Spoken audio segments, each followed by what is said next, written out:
folks, today what we're going to do is we're going to go back over the K-Swiss logo that we did in class.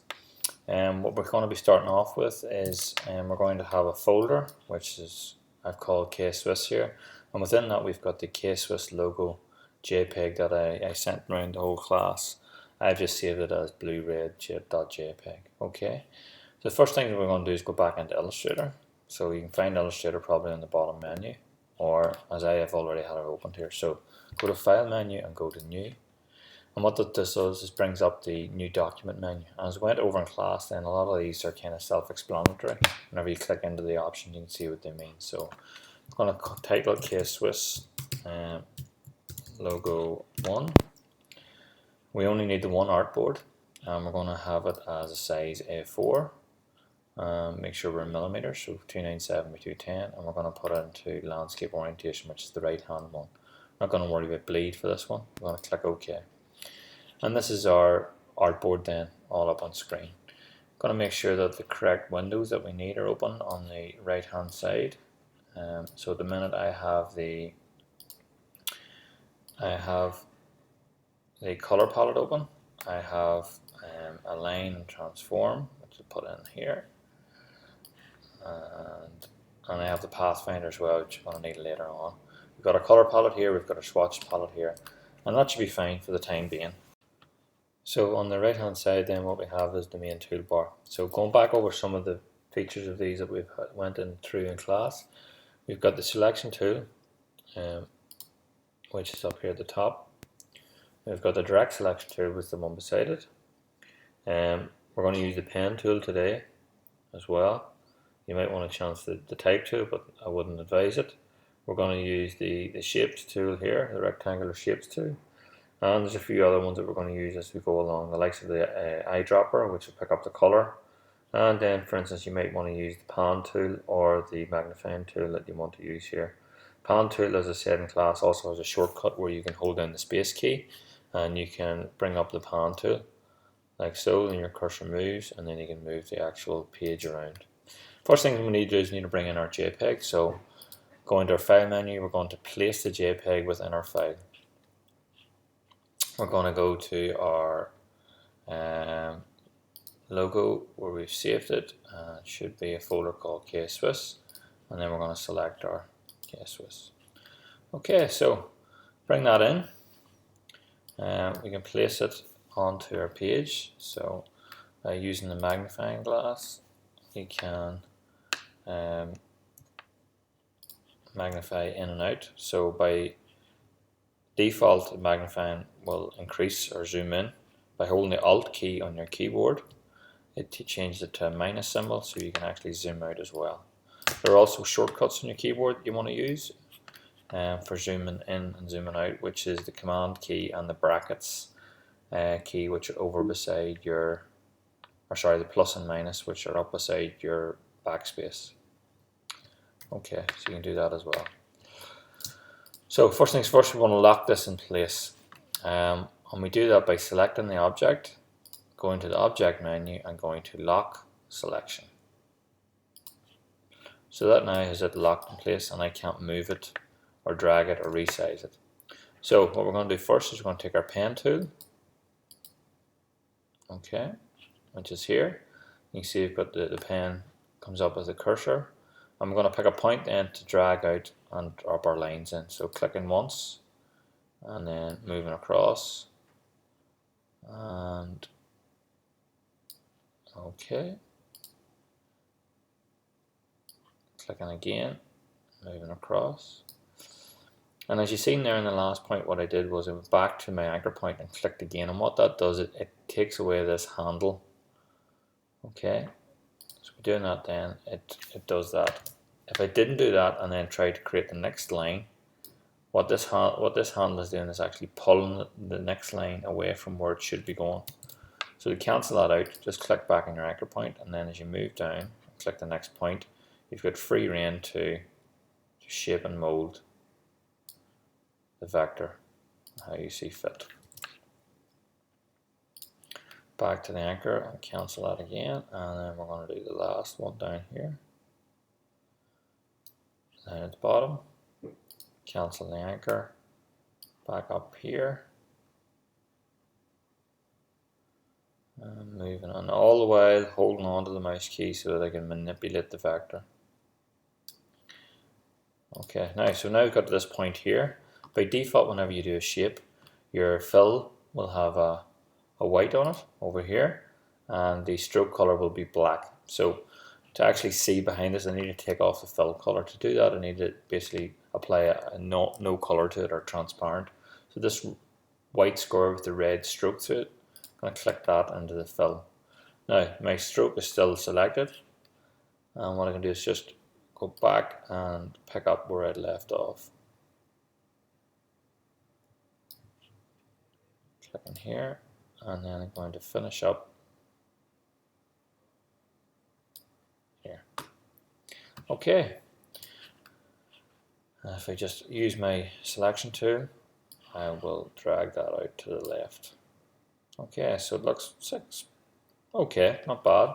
What I'm going to do now is I'm going to pick up the colors of the main logo so that I can then apply that into the swatch and keep those colors to use again. And do that by using our eyedropper tool. So by having something selected, I'm picking up the eyedropper. What we can do is pick up the red color and the blue color. So I'm going to use kind of the main red color here, which is kind of in the middle of the logo. I'll change that, and then what I want to do is I want to save this color over here in the fill color. I want to save it down in my swatch palette. So what I'm going to do is just click and drag that. You see the wee plus symbol appears. I'm just going to leave that in my swatches so I can use that again. I'm also going to pick up the main blue color by clicking with the eyedropper on the main blue part of it, making sure you've got the right one. You can do a couple of different clicks and you can see the tone changes, just depending on what pixel it's over. And then I'm going to click and drag that one also into position. Okay, now back, I'm going to use this shape then to make the corresponding internal parts of the shield. So drag it back into position.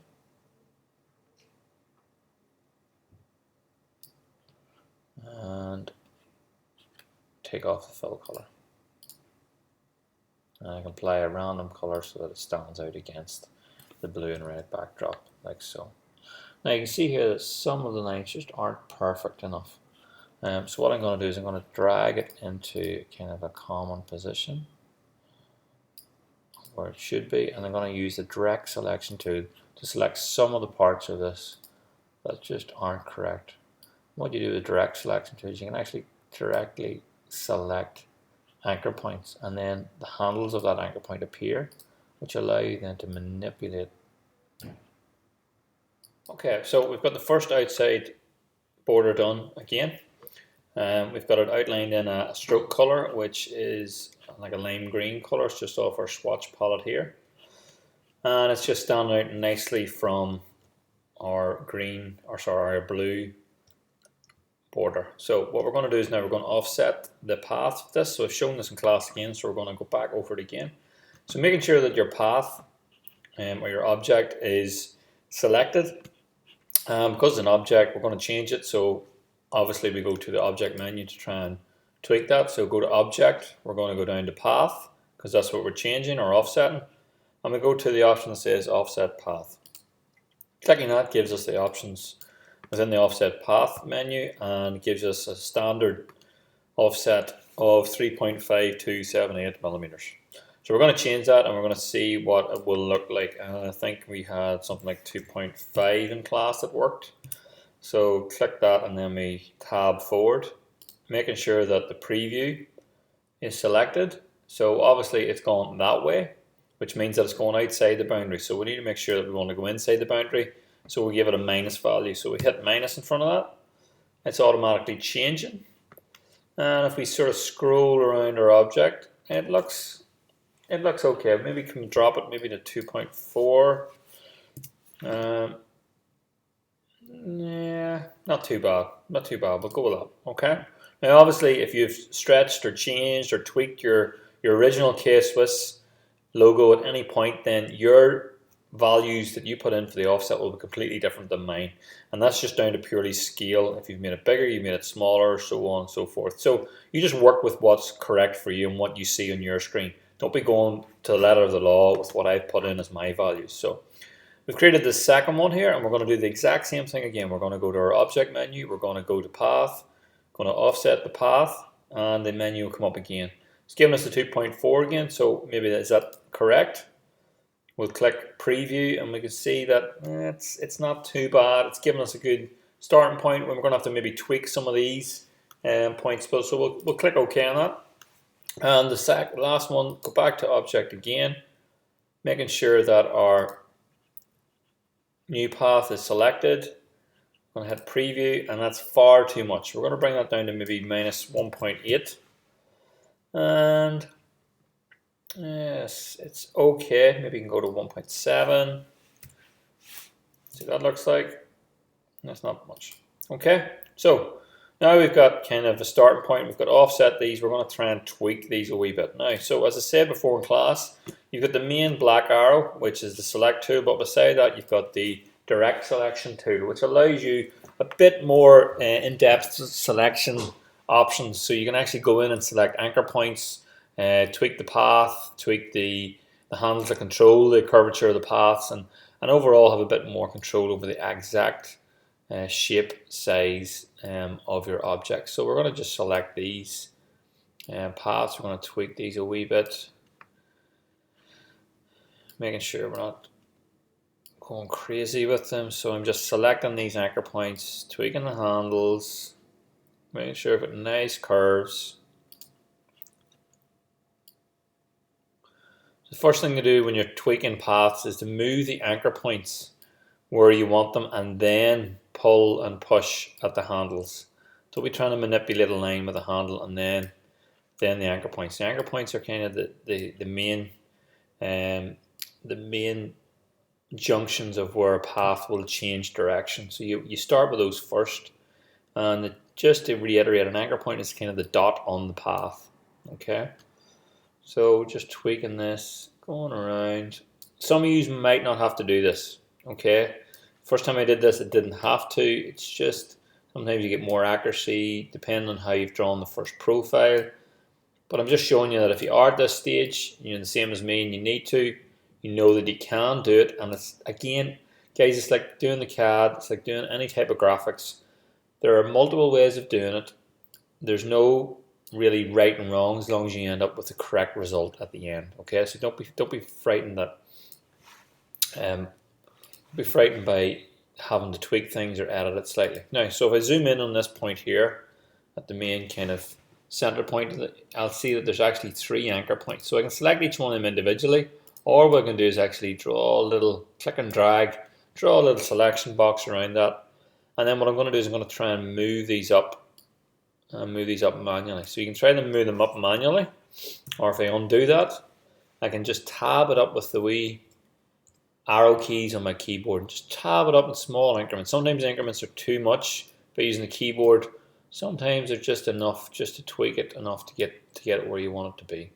I'm going to do the same with the 3 above that. Just hit it up once with the click. And what we're trying to do is we're trying to get the average. So you see here there's a wee bit of darkness creeping through. And again, the one above probably needs to be brought up slightly. And we can always change the handles as we go down. Again, this one here, slightly higher up. And remember, some of this darkness is shadows. It's coming from the stylizing of the layer. It's not actually the actual shape itself. So in essence, you have to kind of work out where the even or the mean line is, what best represents the actual shape, and what is more stylizing of the shape with regards shadows. I'm going to work on this one, pull it in a wee bit, tweak that a wee bit, and again I'm using the white arrow here, not the black selection key, the white arrow. So it gives me the direct selection. I can click and drag on the anchor points. I can manipulate the handles, so I'm changing the curvature of the arcs in between the anchor points. Okay, and remember, always start with the anchor points, pull them in where you want them to be, and tweak your handle slightly. And I'm scrolling around just using my mouse. Okay, I'm using my mouse. You can also use the pan selection here, clicking and dragging, you can do that. go back into your selection tool, or what you can do is the shortcut we spoke about in class, holding down the space key, and it allows you to slip in and out of the pan. You let go of the space key, you're back into the tool that you're using. Okay, just undo that wee bit. And you can see there's multiple points here, and we're just going to tweak them slightly, bring them down somewhere where we want them. Okay, so we're getting there. Just going to give a quick scroll around. Maybe this could do with a wee bit of tweaking. And sometimes, you know, it's very hard when you're zoomed out slightly and you make small movements. Again, relatively to that, it moves quite a bit. So zoom in slightly by using your zoom key, using the magnifying key, zooming in, holding down the Alt key on your keyboard, and that turns to the negative, and then you can zoom out by clicking, and just zoom around. Okay. So we're not too bad at that. Wee bit of there, but more that's probably shadow coming from that layer. Wee bit here, need to zoom in slightly here. Yeah. Again, moving around. Moving around, making sure we're getting the border correct. Okay, I'm happy enough with that. Oh, not happy with that. Just move this in slightly. Tweak that slightly, bringing it back out.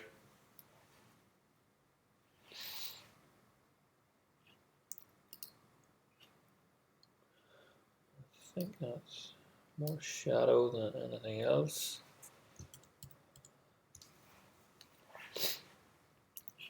Okay,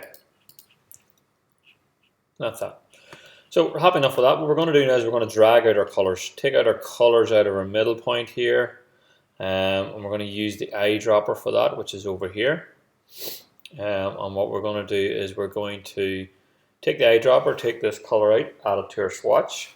So using the eyedropper first, we're going to pick out the color now. So what we're going to do is we're going to select the fill color, because that's what we're going to drag out. Fill color, and we're going to use the bright red. So you can pick around, get the kind of the right shade that you want, and that'll automatically tweak. You can see that if I change different points, that the values here, the CMYK values will change at different points. So I'm going to pick kind of in and around here, and then what I'm going to do is I'm going to drag it down into my menu. So I have it here already, and we're dragging it down into our swatches. You just drag it down, let go, and leave that in your swatch. I'm going to do the same for the blue.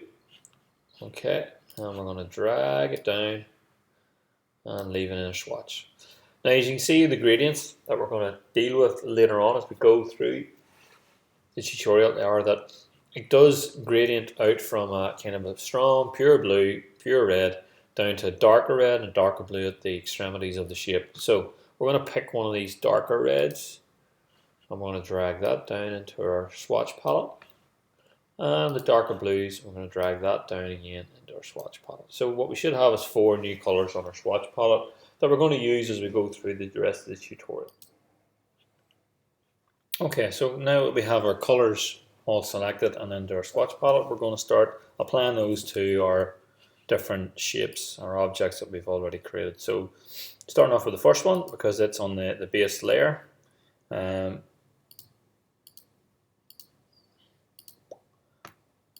For some reason these have all grouped together, so just right click on it and ungroup them. So first one, and we're just going to apply it blue color, and again we want to maybe take off the yellow or the lime green shading that I had on the stroke color, so bring it to the front and apply the transparency, and then we're moving to the next one.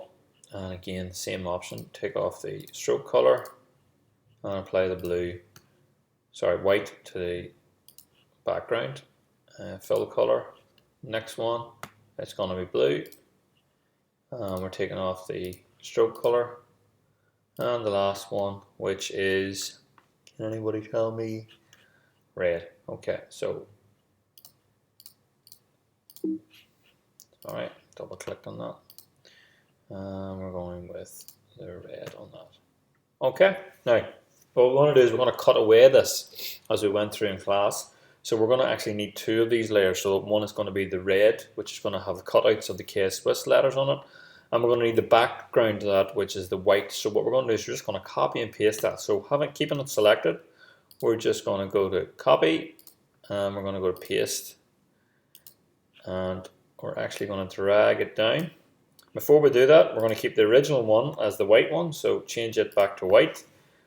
Click the top one and drag it in nice and neatly into place over the top of it. Okay, so that's all our layers done. Now what we want to do is we want to maybe take it out to the side. So zoom out slightly, and what we're going to do is we're going to grab everything that we've done, and we're just going to just slide it out to the side here, nice and neatly, and we're going to have them side by side. So what we're going to do now is we're going to actually start using the pen tool, and we're going to start tracing out the actual K-Swiss logo. So again, over to our pen tool. Firstly, we'll zoom in slightly into our pen tool, and we're going to start drafting out using our wee drafting assistant, the wee green lines that appears. It gives us indication of when we're in the right spot, and we're either vertically or horizontally from where we want to be. Nice and neat. And we know that we're going to close the shape whenever the wee circle symbol appears beside our pen. So we click there, and that's the first one done. Okay, change it to white underneath our color over here, clicking on the white. And then what we're going to do is we're going to use the dot here. So we can do a nice circle shape by manually tracing that out, which isn't going to be bad.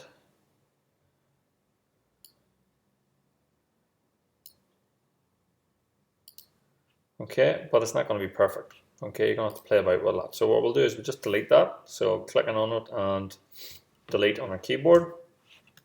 And underneath our rectangle tool, if we click and hold that, we'll have the ellipse tool, which is basically your circles. Circles, ellipse, ovals, okay, can all be created by using this tool. And what we're going to do is we're going to start, so we start here at the corner. So if you imagine the center point, the edge of our circle, and the top of our circle is the overlap. And what we're going to do is we're going to click and hold and drag out the circle shape. Now to get a nice proportional circle and not an ellipse, what we do is we hold down the shift key on our keyboard, and we click and drag out the circle shape. Okay, let go of our mouse, let go of the shift key, and that's it. Perfect. Okay, so we'll just do that again just to make sure everybody's there. So again, it's sort of line up. We're not going to start here on the circumference of the actual circle, because that will end up being here. What we're going to do is we're going to actually go where, as if you imagine the circle sitting inside a square, and where the corner of that square would be. That's the extremities of the top of it, and also the most furthest left point. Click there and drag out. Now if you drag out manually with the mouse, it can be all oval, ellipse sort of shape, but if you hold down the shift key, it moves proportionately, gives us a perfect circle. Okay, and that's that done. Back into the pen tool, and we're going to move on. We're going to start to create the S and the W, the I, and then we're going to copy and paste the S over to here and paste it again into here. So whatever we do with this S, if we do it right for one time, we can just copy and paste it into the correct position. So clicking around here, make it nice and neat. Okay. And as you can see here, I've got the fill color on. So it's actually going to start covering up entities that I need to see as I go around the shape. So what we're going to do is we're going to take off the fill color there. We're going to add a stroke color, so in case if we stop and start, we're not going to lose the lines. So we'll put back on the wee lime green. There's quite a good contrast between the red and the blue. Clicking all the way around, nice and neatly, trying to get it as exact as possible. Clicking and holding, remember that's how you do your curves. And oh, that was a wee bit wrong. If you get the wrong point, you can just automatically go back to undo. So either clicking Command Z on your keyboard, or just hit up to undo pen. That'll go back, and we'll just click in.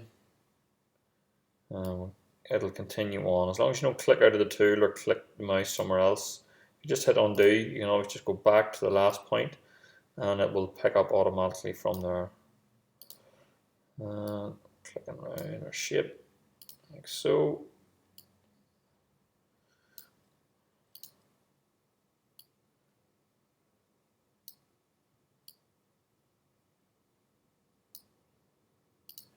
Okay, so on the face that doesn't look too bad. If I zoom in, it's going to look atrocious. So what we're going to do is we're going to zoom in, we're going to fix it. So we zoom in slightly and we use our white arrow over here. Remember, it's nice and big, white arrow. And we're going to just start tidying this up a wee bit. Okay, try and get a nice even flow of the curves. Make sure that it's exactly what we want it to be. That it's kind of nice and uniform. There's an even feel to the arcs. Okay, just shimmy that out a wee bit. Take in our curves. Take out some of our handles.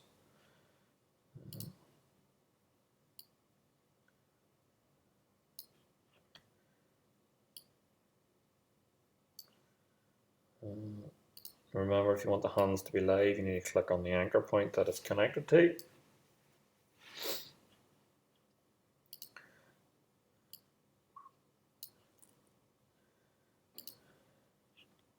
Okay. You can see that line there should be more or less horizontal from that. So if you can see a handle that's actually dropping down below that, talking about down here, see here, if you see a handle dropping down there, that means that that line is probably curving down and back up again. So what we want to do is we want to bring that handle back in to where it's meant to be, and you should have a nice straight line in between those 2 points then. You can see this line here is actually has an incline, a slight gradient up from it. So what we're going to do is we're going to bring it down, make it nice and straight, bring the other one down as well so it evens it up a wee bit. Now if you're having trouble trying to get it that it's too close, then move it away further than what it is, and it's easier actually to bring it back into shape. I'm going to change this, nice, smooth, making sure handles going where they want to be. Okay.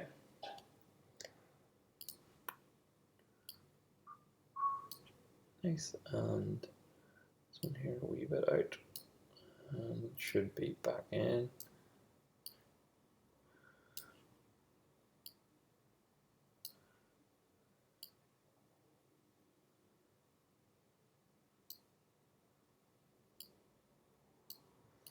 Okay, so that's not bad. Keep it going. And we're going to zoom out again. We zoom out then, and we're going to change it, take off the lime green path color, change it to white, and we've got a nice white S. So what we're going to do is we're going to copy and paste it. So making sure that's selected, go to our edit menu, and we're going to copy, and we're going to paste. Drag it into position, and we're going to paste another one.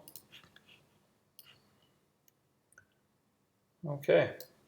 Now, if you want to be exact about this, you can use things like the alignment palette, which is down here. So it should be open. If it's not open on your toolbars, again, you'll find it underneath your window menu, which is here. Make sure it's ticked. If it is ticked and you can't see it, it's probably underneath one of the other toolpaths. So just click through them until you can find it. Okay, so it's at the bottom here.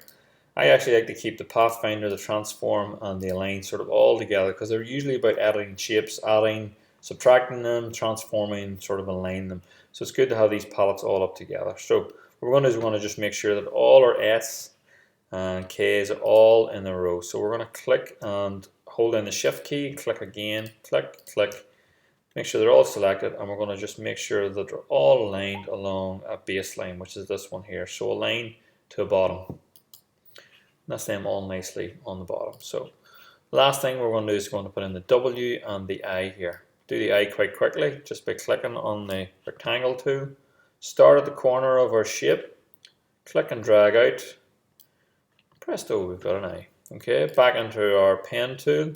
I'm going to click and click around the W nice and neatly, using the wee drafting assistant, letting it snap to where you want it to be, making sure you're all aligned. right the way around your object. Again, we're missing out this point. That's purely because the fill color is showing. So what we'll do is we'll just take off the fill color, pop in the stroke color, making sure we know where we're going. We can see our stroke path perfectly. Back around, up, and finish up. Okay. Flip off our stroke color, add our white, and we're perfect. What we're going to do is we're going to make sure that all these things are nice and aligned. So we'll just select everything bar the dot. We're not going to align it to the bottom, otherwise it'll drop down. So make sure that all our letters are all nicely aligned, and we're going to vertically align these to the bottom. Click that. And if you've done it right, they shouldn't really move at all if you've done it right. Okay, so that didn't really move at all. What we're going to do now is we're going to subtract these from the red layer. So we're going to zoom out a wee bit. Okay, and we're going to just zoom out, holding down the Alt key.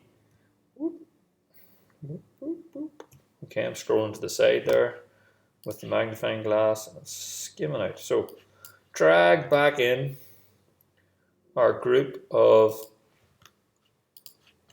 colors, and what we're going to do is we're going to subtract these from each other. Now, usually in older versions of Illustrator, whenever you subtracted or try to subtract different shapes from each other, they had to be the same color. So I think that they've dropped it out in the latest version, but we'll have a go. If not, then we'll just revert back to changing the K-Swiss. So typically you should be able to just select your red, hold down your Shift key and select all the other shapes of our K-Swiss text, including the dot. Remember to keep it down, the dot. So by selecting that is actually selecting the red shield, then holding down your Shift key and select all those again. What we're going to do is we're going to go to a Pathfinder palette. The Pathfinder allows us to do different things. So you can divide, you can trim from each other, you can merge different shapes. So what we're going to do is we're going to divide these shapes away from each other. So hopefully this should work without the colors all being the same. If it doesn't, then we'll just change them all to red by one click. But hopefully it should work that way. So I've clicked it once, nice and clear click. Click it a couple of times if you want to.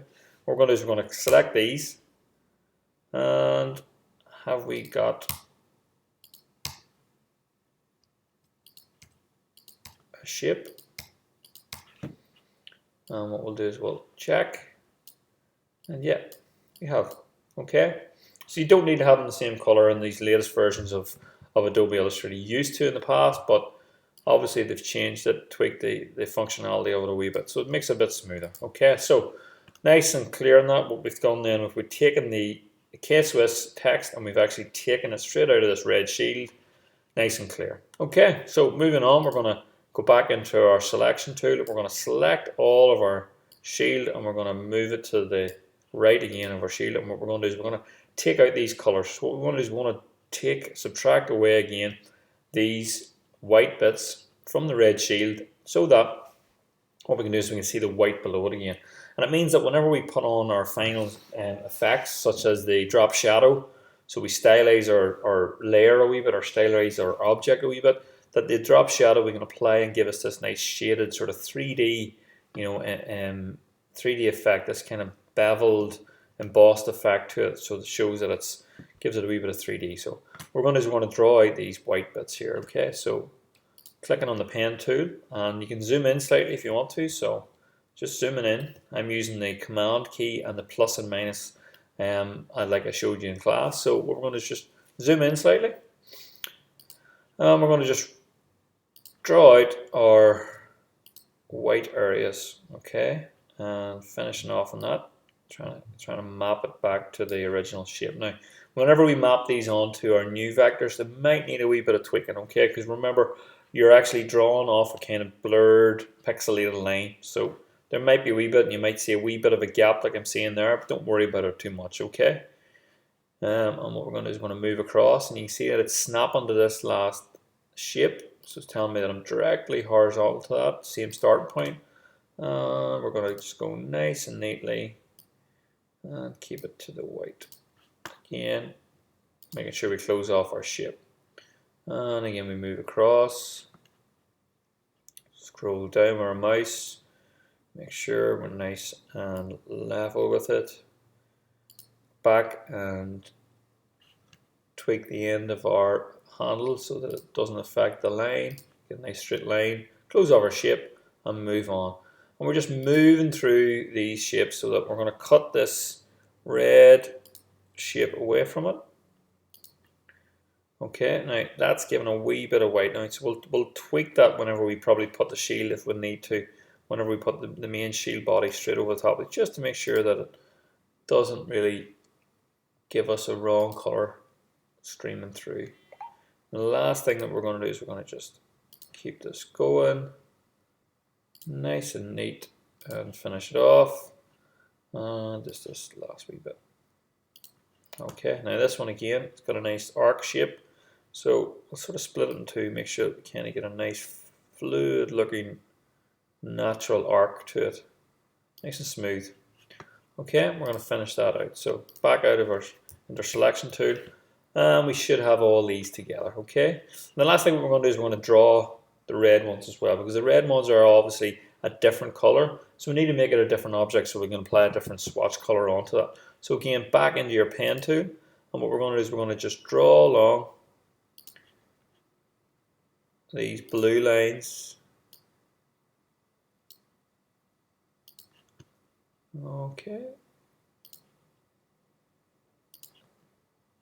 Just made a wee bit of an error there, but we'll tweak that whenever we need to.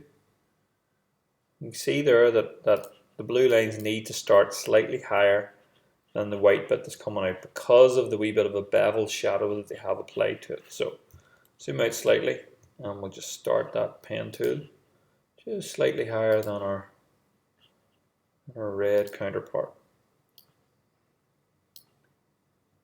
Okay.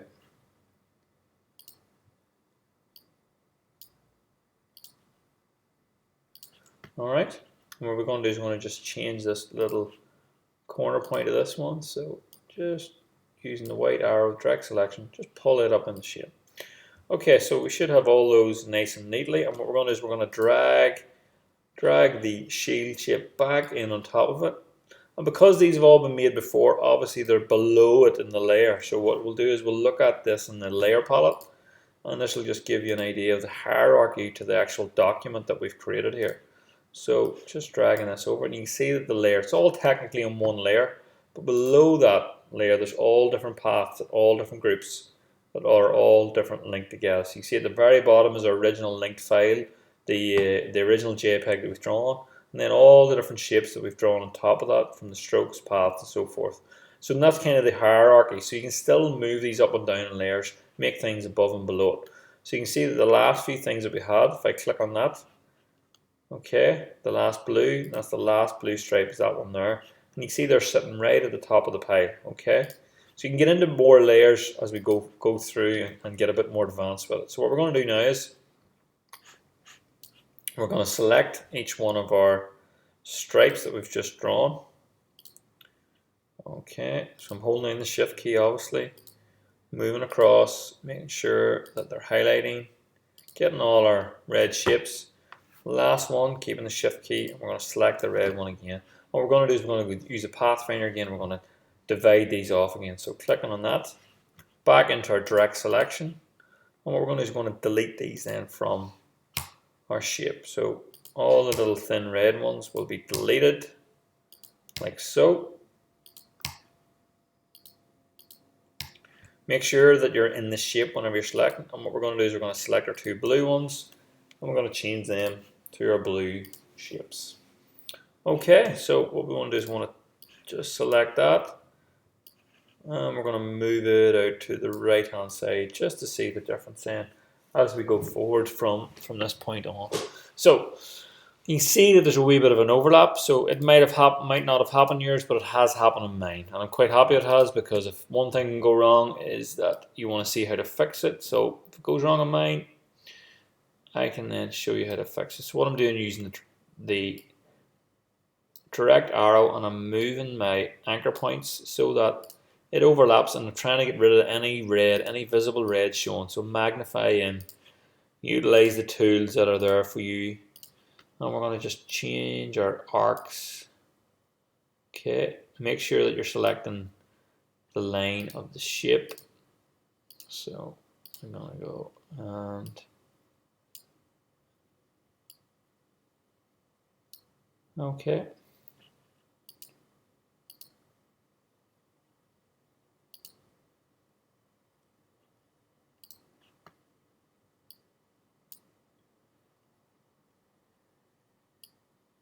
I'm just playing about with here, making sure that I've selected the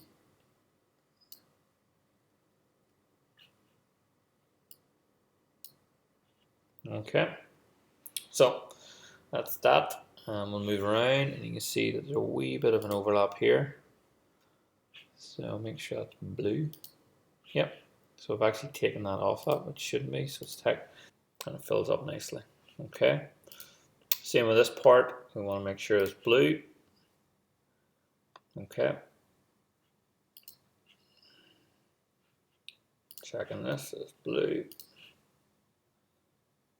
Okay.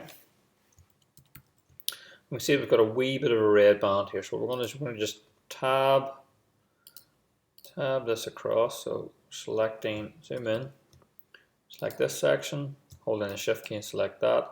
And what we're going to do is just going to tab that across. Okay.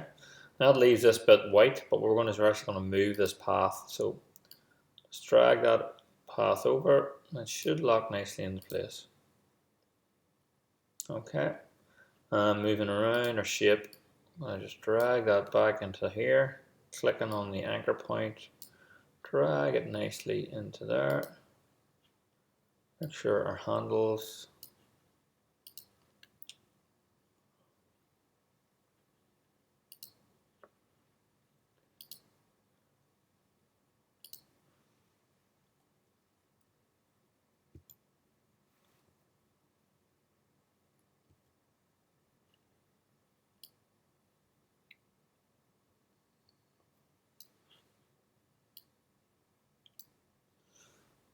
okay. Dragging the handles into place, so that should be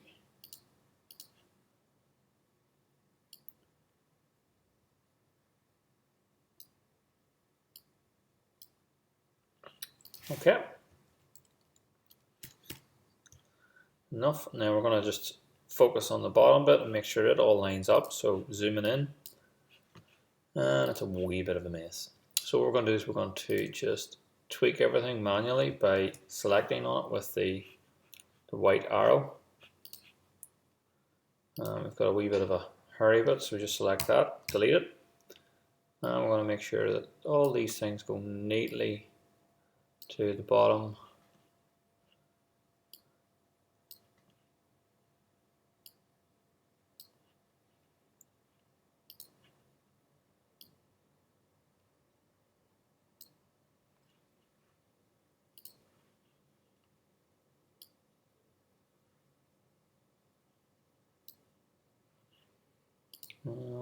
Just tweaking there.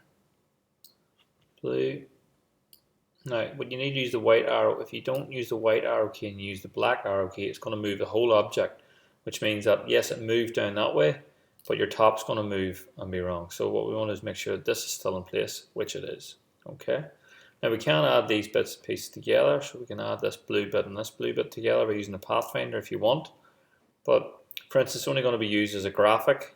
So unless you're going to be cutting it out of vinyl or cutting it out of laser cutter, it'll not matter if there's a wee bit of an overlap at this stage of the shape. So just tweak this.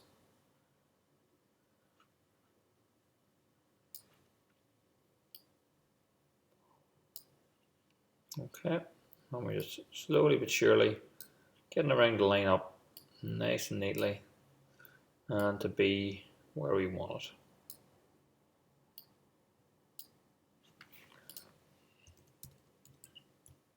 Okay, so that's that for now, and what we're going to do is now we're just going to start to add a wee bit of gradient and a wee bit of shadows onto it. So select our first layer, which is the red layer. You can see it, I've moved back into the black arrow. We're going to throw in a wee bit of stylize. So this is what I did in class again. I'm going to use a drop shadow. Okay, so just to go back over that, I might have moved a wee bit quickly. Let's go to Effect, go to Stylize, Drop Shadow. Okay, it brings up a new menu, the one that we haven't seen before. Well, obviously you've seen it in class. Leave that at Multiply. What we're going to do is we're going to hit Preview to start with. So it's going to give us a kind of a preview of exactly where the shadow is going. So our shadow is actually going a wee bit down and a wee bit to the left. So our offset is showing that it's equally going this way and that way. So what we're going to do is we're going to start bringing down our offset a wee bit. So bring it up to maybe 1, and we're going to take it off. Okay, and we're going to put it to the left. So we're into the minus values here. We can take off the blur slightly. Okay, we're going to make that maybe something like 0.25. Alright, and we're going to maybe make the offsets. So a wee bit much there. You see it's quite tight to the arcs here, so we'll maybe make that 0.5. And we'll maybe make this 0.5 positive. Okay, now I've hit return there on the keyboard, so the menu's disappeared. Computer thinks that I'm finished with it, but I'm not. So what I have to do is actually go back into my appearance menu. So we go to window and we go to appearance, and what that brings up is our appearance tablet, which is here. We don't want the rest of this, so we'll minimize this. Okay, and what we'll do is we'll take that out, and what we're going to do is just stick the minimize in beside a character so it's in there nice and neat. And we're going to go to the drop shadow part of our menu. So these are things that are affecting the appearance of our object that we've selected. So as you can see, the appearance menu will automatically adjust to whatever you've selected. So it's telling me I'm on a compound path, telling me I'm this, got the drop shadow. So I'm back into the red with the drop shadow. If I want to edit that, I can actually take it off, so I can change the wee eye symbol, which means it's inactive. It's still there, and I can turn it back on again. I can duplicate it, make it again, or we can bin it all together and take it completely off our object through this little palette. Okay, what we're going to do is we're going to change it. So just double click on it, and it brings up our palette menu that we already had open a second ago before I hit return on the keyboard. So what we're going to do is we're going to just tweak it a wee bit. I think we just need a wee bit more blur, so we'll change that to 0.5 and we'll tab. Okay, that's maybe not enough, so we'll maybe try 1. Okay, and what we can do is we can take up the opacity, so it should be a nice solid. Okay, sorry, this hasn't been changing, so we'll blur, take that back down to 0.75, and take this back down, maybe 85. Okay, bring in to 0.3, change that to 0.3 as well. Take down, oops, take down the blur, 0.6.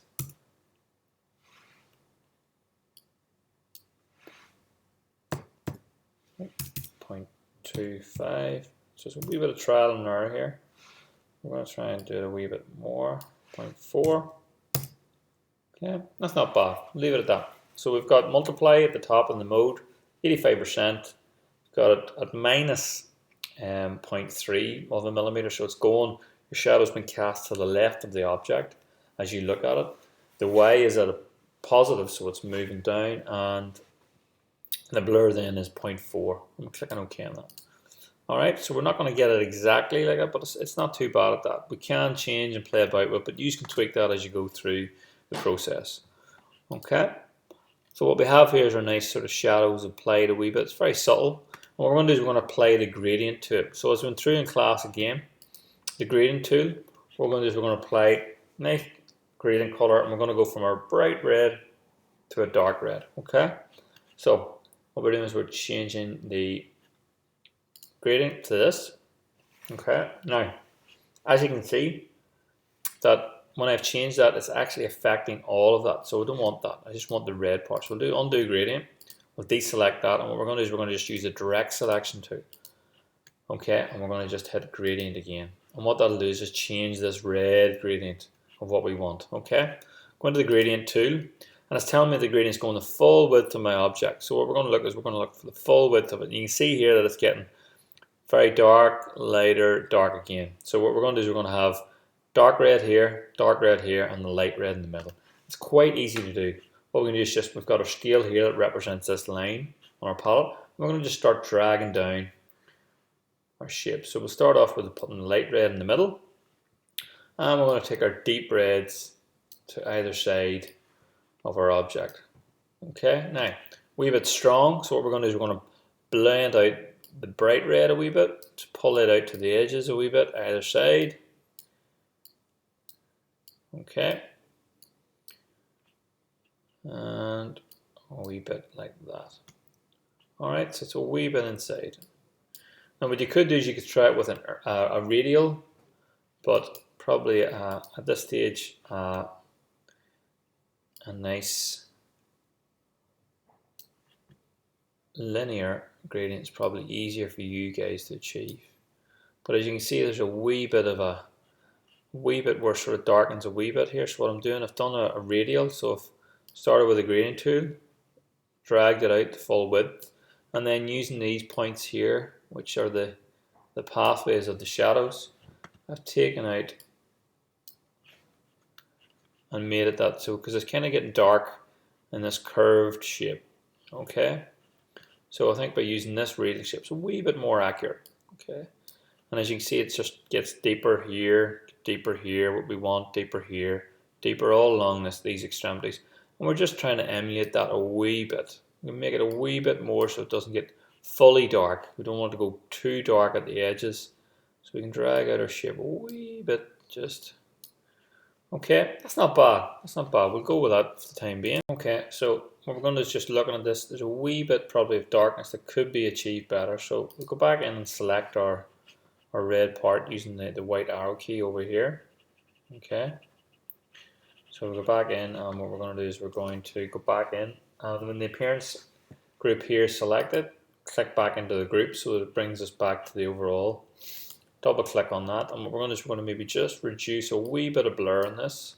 So just take off a bit of softness, make it a bit edgier, so it should get a wee bit darker. And we're going to just make sure that we have the preview, and we're going to increase this to maybe 95, so it should get a wee bit darker, and that's okay, that's fine. So we've got the stage now. You've added a bit of gradient, nice and simple. We've put a wee bit of shadow on it to give this kind of effect to it. And you can take it further if you want to. You can start to add shadows in here. You can put some embossments onto this. But really and truly, if you get to this stage where you've learned these basic tools of how to create vectors, how to vectorize something that's been already created in a JPEG or TIFF or pixel-based format, then that's all I'm really looking to do at this early stage. The point of this exercise is for you to start learning the basic tools of Illustrator, showing that how you embed it within your workflow of taking something as a vector, maybe using creating a profile in maybe one of your furniture projects, taking it out of Illustrator as a DXF, and then embedding it within the likes of SolidWorks, that then you can create it into a full-blown 3D piece and render it out from there. So it's allowing you to sort of use these basic tools, which are reliant on the vector principles, and actually taking it further into your design concepts. So one of the big things about vector-based is, again, as I said in class, the quality issue. So if we unlock our back and unlock all, so we'll unlock our JPEG and we blow this up, what you can see here is that, it still looks okay on the screen. When you start to zoom in a wee bit, you get a lot of the pixels, okay? And if we do the same with our own vector, and we just select everything, and we zoom it up, take a wee second here because of the gradients and the shadows, but if we zoom that up, yeah, nice and crisp, nice and clear, and we compare the two edges, massive difference. Nice and clean, crisp lines, blurred lines. Okay, so that's why we're learning how to use the vectors. Not only is it a different way of actually, you can also use the concepts, creating kind of 2D organic profiles that can be used within your CAD or within your concept, your visualization, but also just to kind of think about future-proofing any designs that you do. If you create a brand for yourself, create a brand for a customer that's going to be used with a product for shipping, it can be sized up from being a vector into billboard size, the side of buildings, used on vehicle graphics, used in large boxes, containers that's going to be shipping the products. But you're future-proofing it in the sense that you're putting the time into actually creating it, but it can be output in many different formats at any type of size. Would you do something in Photoshop, it's going to have to be high resolution, and even then you're working with big file size, you're putting a wee bit of strain on your machine. You want to make sure that that by using the vectors, it can be also put out as a pixel, because you can always export, go on a file, and export as a JPEG if you want to. Okay, like so. But what you want to do is make sure that you're saving your Illustrator as an AI file, and then you know that you've got it saved, you've got it in the right format that you want, and making sure it's the right format, CS, the latest one, and that's it. Okay, so any questions, you know where to get me, and I'll see you on Monday with your nice K-Swiss logos all complete.